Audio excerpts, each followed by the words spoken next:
Bien, je complète l'exercice par deux autres questions. Je vous rappelle ce qu'on a fait dans la première question, ça va être utile pour la suite. On a donc essayé de réfléchir à, vu qu'on avait en fait un écran qui était fixé et une lentille qui pouvait se déplacer par rapport à l'écran à deux positions extrêmes, ça nous donnait des objets que pouvait photographier l'appareil photo. Si la lentille est au plus près, c'est-à-dire à la distance, telle que la distance entre la lentille et l'écran sur la distance focale, on peut dans ce cas-là photographier un objet à l'infini. Pour une lentille qui s'est éloignée de l'écran, telle que la distance soit L2, on applique la relation de conjugaison et on avait vu que l'objet le plus près qu'on peut dans ce cas-là photographier est situé à une certaine distance d' qui valait 55 cm. Donc en fait, ceci nous expliquait qu'avec l'appareil photo dont on dispose, les objets que l'on pouvait photographier, avec les deux situations extrêmes de la lentille, puis après toutes les situations intermédiaires, c'était des objets situés entre 55 cm, quand vous avez la distance maximale entre la lentille et l'écran, et des objets situés à l'infini, lorsque vous avez la distance minimale, la distance focale, entre la lentille et l'écran. Alors on pourrait se poser la question, est-il possible de photographier des objets plus près que 55 cm? On a un objet relativement près, on peut essayer de faire une photo, et en fait la mise au point ne se fait pas dans ce cas-là, pas avec ce dispositif-là. Alors l'idée c'est comment modifier l'appareil photo, que faut-il ajouter au dispositif pour pouvoir en fait réussir à faire une photo de plus près, et donc changer l'ordre de grandeur des objets observables, photographiables. Alors pour ceci, on va rajouter une lentille supplémentaire, qu'on va appeler LB. Donc l'écran est toujours le même, la lentille L0 est la même, et la distance entre LB et L0 est fixée, et la lentille LB a une certaine distance focale, c'est une lentille convergente de 30 cm. Bon, le hasard fait dans l'exercice que la lentille LB a été placée au foyer objet de l'autre lentille, mais ce n'est pas critique pour cette question-ci. Alors maintenant, essayons de voir dans ce dispositif complété, quels sont les objets qu'on peut photographier. Alors, on va commencer par la question 33 qui est un peu plus simple. On vous dit qu'on choisit que la lentille L0 et l'écran soient distants de la distance focale L0, donc la distance focale de la lentille L0, et donc c'est la distance entre la lentille L0 et l'écran. Alors, ceci, ça va, et donc forcément, ceci va nous donner l'information parce qu'en fait, on est pour la lentille L0, on est bien dans la situation ici où la distance écran-lentille est celle-ci, et où l'image finale se fait bien sûr sur l'écran et au niveau du foyer focal image de L0. Et la question qui se pose, c'est où se trouve l'objet initial qu'on va photographier. Alors la méthode, quand vous avez deux lentilles, est toujours la même finalement. Dans ces situations-là, c'est de faire un schéma synoptique au départ très simple et de dire, eh bien j'ai un objet au départ. La première lentille, on fait une première image qui devient objet pour la deuxième lentille, et la deuxième lentille fait une image finale. Et ensuite, il faut essayer avec les données du texte de repérer au moins, vous avez besoin de ça, la position d'un des éléments, et une fois que vous avez la position d'une des trois lettres qui est ici, vous allez, en appliquant les formules de conjugaison, remonter l'exercice ou descendre l'exercice. Alors, A2 nous avons sa position, nous savons que A2 c'est en fait F'0, la distance focale de lentille L0, mais si A2 est au point focal image de la lentille L0, eh bien forcément que A1, la lentille L0 conjugue A1 et A2, eh bien A1 est forcément à l'infini. C'est ce schéma qui est ici. D'accord? Mais si A1 est à l'infini, ça veut dire que la lentille LB, elle conjugue l'objet que l'on photographie avec l'infini. Eh bien là, c'est très simple. Vous avez une lentille convergente et vous dites, voilà, je mets un objet quelque part et l'image se forme à l'infini sur l'axe.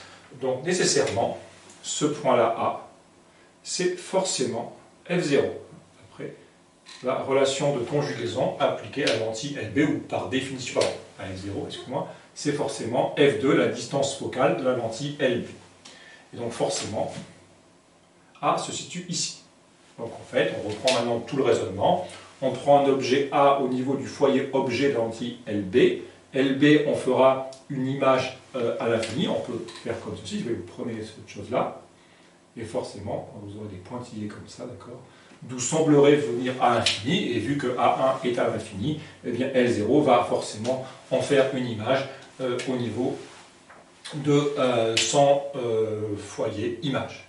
Donc finalement pour la réponse, la distance entre A et OB, c'est-à-dire à quelle distance de la lentille LB vous pouvez photographier un objet, eh bien, bon, on mesure ici, on voit que c'est en fait 30 cm, parce que AOB, ce n'est rien d'autre que la distance focale de la lentille LB, F2OB, et c'est donc par définition de l'exercice 30 cm.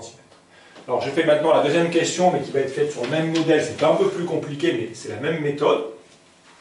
On vous dit que maintenant on est dans la deuxième situation limite, quand la distance entre la lentille L0 et l'écran est maximale.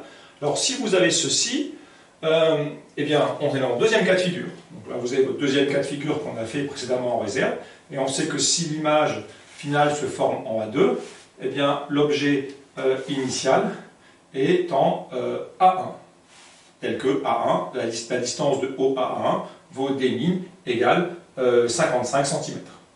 Donc je sais forcément que ici, eh bien, je sais où c'est un certain point, mais je connais cette distance OA2, je sais que A2 est tel que OA2 vaut L2, donc je connais bien la position en fait de A2 par rapport à la lentille L0, et donc si A2 est tel que OA2 vaut L2, c'est ce cas de figure-là, et donc A1, j'ai sa position, je sais en fait que c'est ce qui est écrit ici, OA1 est forcément, enfin, la valeur algébrique de OA1 vaut moins d'. Mais ça veut dire que je connais la position de A1, et si je connais la position de A1, il me reste simplement, pour trouver A, à réappliquer une formule de conjugaison sur la lentille LB. Donc j'applique la relation de conjugaison sur la lentille LB, j'ai recopié ici l'idée forte. D'accord ? A1, la position de A1 étant connue, j'applique la relation de conjugaison où doit se trouver l'objet pour que l'image intermédiaire se trouve en A1. Donc, formule de conjugaison avec origine au centre, formule de Descartes pour la lentille LB, 1 sur OB, le foyer, le centre optique de la lentille LB, les positions donc image et objet, et la distance focale de la lentille 2. Donc le seul risque dans cet exercice, c'est de se tromper en fait sur... voilà, il ne faut pas mélanger, il faut bien faire attention, il faut bien mettre des noms différents pour les lettres par exemple des centres optiques. Il ne faut pas se mélanger, c'est la lentille LB, donc c'est bien le centre optique de la lentille B. C'est la lentille LB, la focale c'est noté F'2. Donc ce que je cherche, c'est la position de A par rapport à la lentille B, donc c'est OBA que je cherche.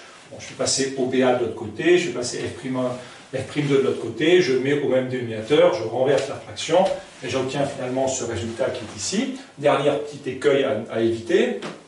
Alors, on n'a pas pour l'instant OB1, ce qu'on a, c'est OA1, mais là, c'est pas très compliqué. OBA1, il suffit de dire que décomposer par la relation de Schall en OBO plus OA1, en faisant bien attention aux orientations. OBO, on vous dit dans l'énoncé, pardon, ça vaut 5 cm. OA1, on vous dit dans l'énoncé, on vous dit qu'on a trouvé déjà que c'était moins 55 cm, moins d'.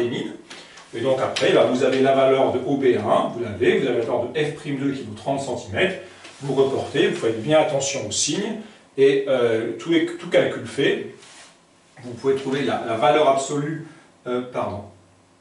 voilà, vous pouvez trouver la valeur absolue de OBA, d'accord, excusez-moi, la valeur absolue de OBA ici, et quand on fait les calculs, on trouve que la valeur absolue de OBA, il suffit de remplacer cette relation-là, donc les moins 50 cm ici, les 30 cm ici, vous faites le calcul et vous arrivez en valeur absolue, donc forcément, bon, A sera bien sûr en amont de OB, d'accord, si on fait le calcul, mais parce qu'on a ici, bon, on a 30 moins 55 qui est positif, et OB1 vaut moins 50, et on trouve 19 cm, donc ça veut dire qu'en fait, bien l'objet qu'on photographie se trouve en fait 19 cm avant OB.